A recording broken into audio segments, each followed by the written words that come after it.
నవరాత్రుల్లో ఈరోజు last day అండి. మనం రాజరాజేశ్వరి అమ్మవారికి పూజ చేసుకుంటాము. అపరాజితా దేవి అని కూడా మనం పూజ చేసుకుంటాం. ఎందుకంటే అందరు అసురుల్ని వధించి అమ్మవారు ఈరోజు భూమికి ఒక విముక్తి తెప్పించింది అంటారు. అండ్ దేవుళ్ళే అందరికీ కూడా ఒక విముక్తి తెప్పించారు అని అంటారు. సో ఈరోజు మనం అపరాజితా దేవి అమ్మవారికి అండ్ రాజరాజేశ్వరి అమ్మవారికి మనం పూజ చేసుకుంటాము. ఈరోజు యాక్చువల్లీ అమ్మవారికి అందరూ వాళ్ళ శక్తి కొద్దీ రకరకాల ప్రసాదాలు నైవేద్యం పెడతారు. కానీ అన్నిటికన్నా మెయిన్ ఉండాల్సిన అమ్మవారికి ఈరోజు చక్కెర పొంగలి.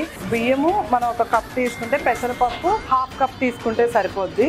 బియ్యము పెసరపప్పు రెండు కలిపి మనం ఉడకపెట్టిన తర్వాత దాంట్లో బెల్లం పాకమై కలుపుతాం అనమాట. సో అన్నము పెసరపప్పు ఆల్మోస్ట్ ఉడికిపోవచ్చింది.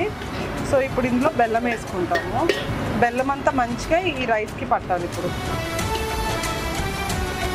ఇంకా కొంచెం ఉడకాలి, అంటే పప్పు ఇంకొంచెం ట్రాన్స్పరెంట్ అయ్యేలా చూసుకోవాలి. చక్కెర పొంగల్కి తాలింపు వేయాలి, గీ వేసి మెయిన్ అసలు ఎండు కొబ్బరి వేగిన తర్వాత జీడిపప్పు, కిస్మిస్ అండ్ ఇది స్టవ్ ఆఫ్ చేసుకొని ఇవంతా వేగిన తర్వాత ఇలాచీ పౌడరు అండ్ కొంచెం పచ్చకర్పూరం. సో ఇదంతా తీసుకెళ్ళి మనం చక్కెర పొంగల్ మీద వేసుకొని ఇప్పుడు చక్కెర పొంగల్ అయిపోయింది. సో ఇది మనం రాజరాజేశ్వరి అమ్మవారికి నైవేద్యం పెట్టి మనం ఈరోజు మన గెస్ట్లకు కూడా ప్రసాదం కింద పెడదాం.